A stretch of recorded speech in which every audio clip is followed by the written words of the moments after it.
বিসমিল্লাহির রহমানির রহিম।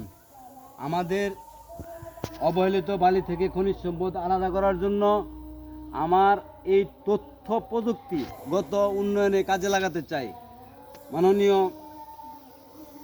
পরিবেশ অধিদপ্তরের ছাড়পত্র পরিচালকের কাছে আমার আবেদন, উপপরিচালকের কাছে, আমাদের নরসিংদী ডিস্ট্রিক্টের উপপরিচালকের কাছে আমার আকুল আবেদন, আমাকে পরিবেশ অধিদপ্তরের ছাড়পত্র দেওয়ার জন্য।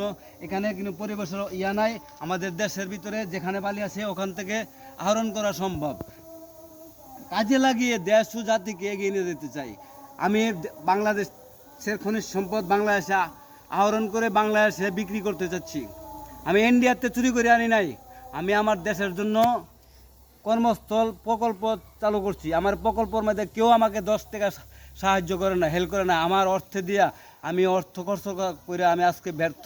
আমি আমার খনিজ সম্পদ বিনিয়োগ করতে পারবো না। এই দেশের মধ্যে আমি থাকতে চাই না। থাকতে হলে বাঁচার মতন বাচ্চা থাকবো।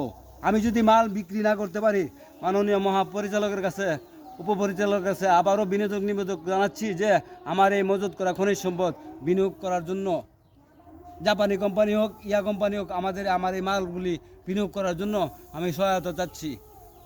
আসসালামু আলাইকুম।